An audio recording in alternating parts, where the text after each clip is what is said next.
How to unlock a carrier-locked phone, your guide to mobile freedom. But does your carrier prevent you from inserting a SIM card from one of its rivals? Is your smartphone, or mobile internet-capable tablet, locked to one single carrier? If so, it's carrier-locked. But what if you want to use a SIM card from another carrier or network? The answer is that you'll need to unlock your phone. Here's what you need to know.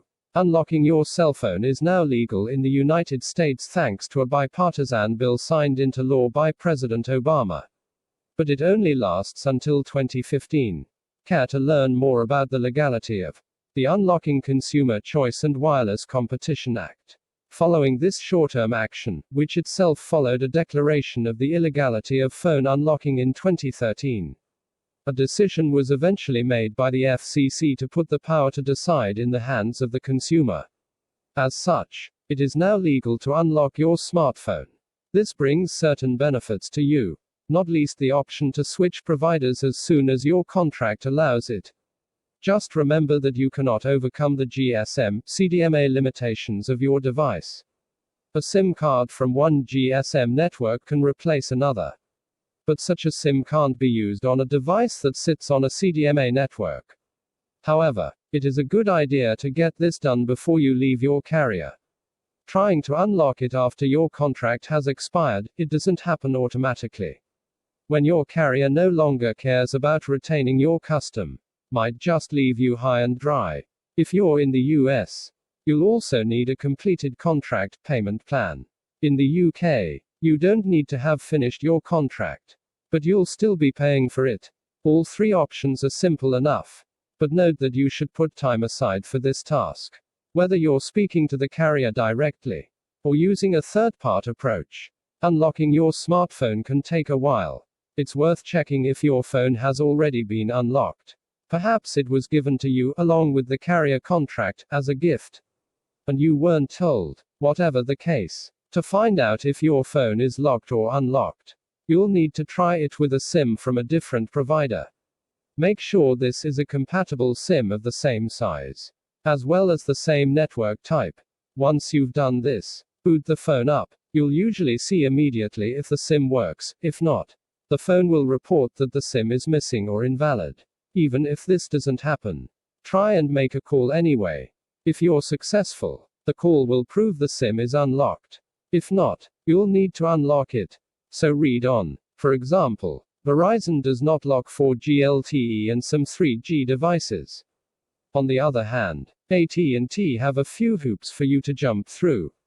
On a different network or carrier, no problem, consult the GIFGAF Unlockopedia for details. Once you're confident with the policy, give them a call and present your case. Stay calm, and ensure you remain courteous throughout, even if presented with a charge for the service.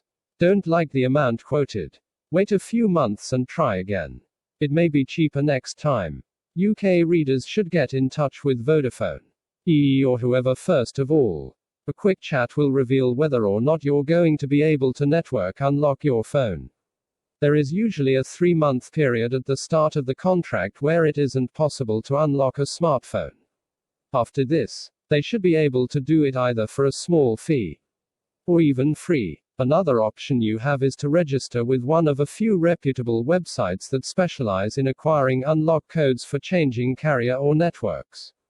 However, you'll need to pay for the privilege.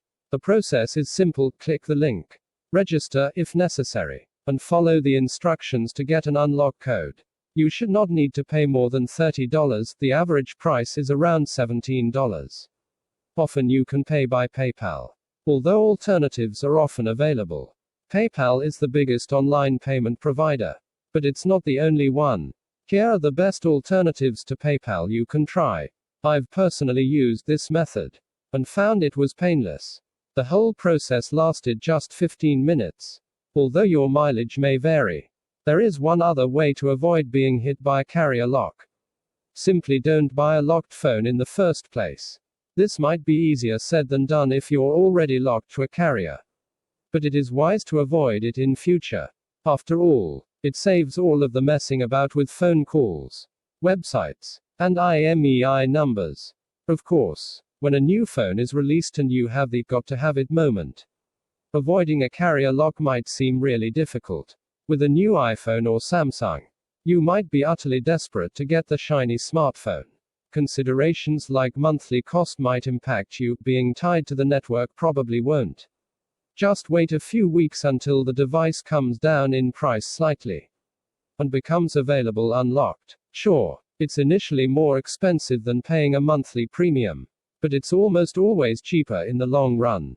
In addition to the 3 options to ensure your smartphone is unlocked, there are 2 things you should not do. Private repair stores. It's not difficult to stumble across a smartphone accessories store that offers unlock codes. But to remain safe, it's smarter to avoid these, at least when it comes to unlocking the carrier lock.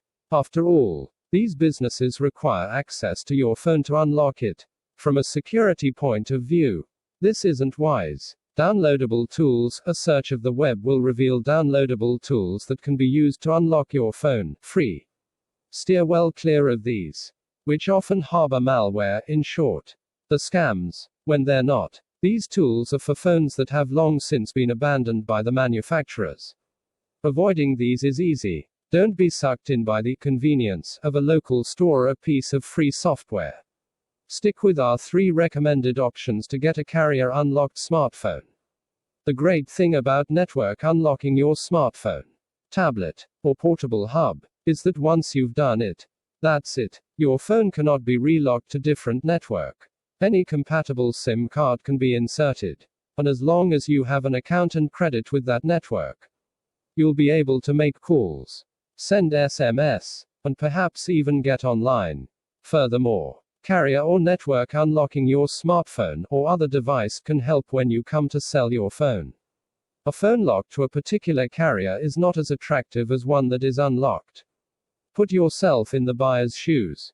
Would you buy a phone locked to carrier A when you're on carrier B? Or would you buy the phone that is unlocked and capable of being used on both carriers? Most of what is listed above should work on any phone. However, our iPhone-specific unlocking steps should work. If you bought your iPhone direct from Apple, you've got an unlocked phone that's good for use with any network. But what if you bought it through your mobile carrier? If you need help there, and once you get your phone unlocked, you may need help setting up your iPhone voicemail. Wondering how to set up voicemail on your iPhone? We show you how to get your voicemail set up so you can start using it now. Text source, makeuseof.com